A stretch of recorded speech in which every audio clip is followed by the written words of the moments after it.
If you would like to ask questions and interact with me directly, you can follow me on Twitter at StupendousWave, link will be in the description below. Also, the Force FX lightsaber giveaway continues. In order to enter, all you have to do is like the video, subscribe with notifications on, and tell me in the comments what your favorite lightsaber is. In Star Wars Episode 1 The Phantom Menace, the Sith and Jedi meet publicly for the first time in almost 2,000 years, as Qui-Gon Jinn and his apprentice Obi-Wan Kenobi face the Sith assassin Darth Maul on Naboo. In the engagement, Maul was ultimately successful against the Jedi Master, as he was able to strike him through the chest following landing a successful strike using his own lightsaber hilt to Jinn's face. It was in this moment that the mighty Qui-Gon Jinn met his end. In this video though, we will explore and explain all of the unseen tactics implemented by each combatant, and explain exactly why Darth Maul defeated Jinn, and why he was able to triumph over an individual with significantly more experience. The duel begins with Maul at an inherent disadvantage, as it is two Jedi against a single Sith Lord. However, Maul knew this before engaging, therefore he had a plan in place how he would ultimately defeat the Jedi. After dueling Jinn on Tatooine and feeling he was struggling with the Sith Lord while at the same time knowing he was extremely skilled, Maul has a plan, as he could feel that Jinn was fatigued after their first engagement, even though it was very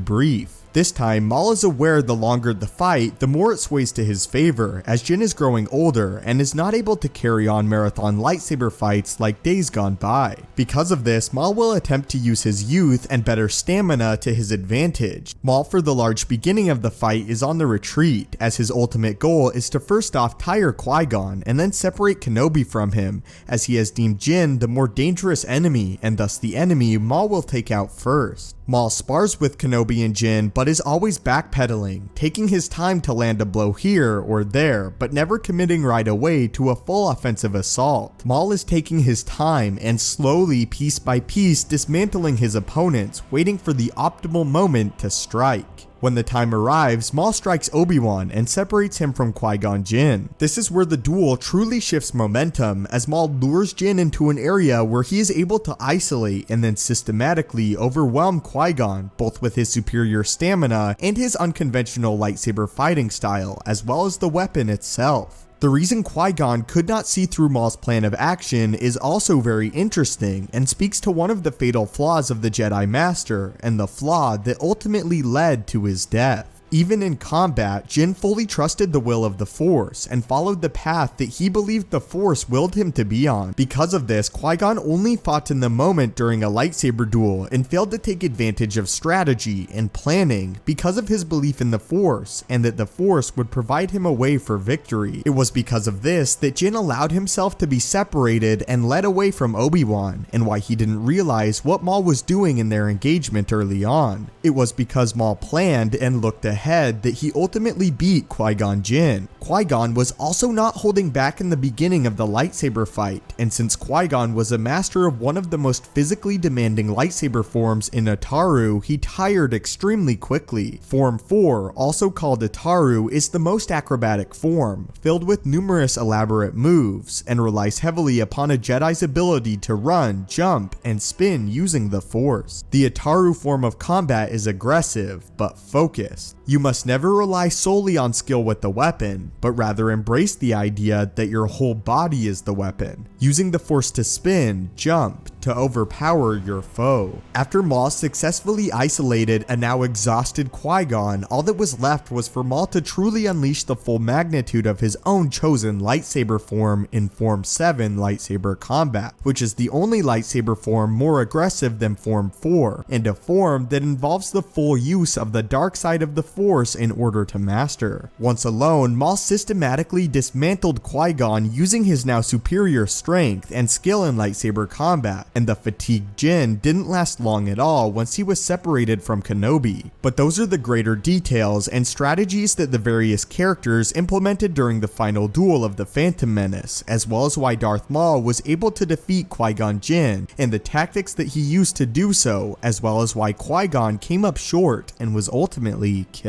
But leave your thoughts on this in the comments down below, and do you believe that this analysis is correct as to why Qui-Gon Jinn ultimately lost to the Sith apprentice Darth Maul? Again, don't forget to follow me on Twitter as well as enter the lightsaber giveaway. As always, thank you so much for watching, may the Force be with you, and have a great day.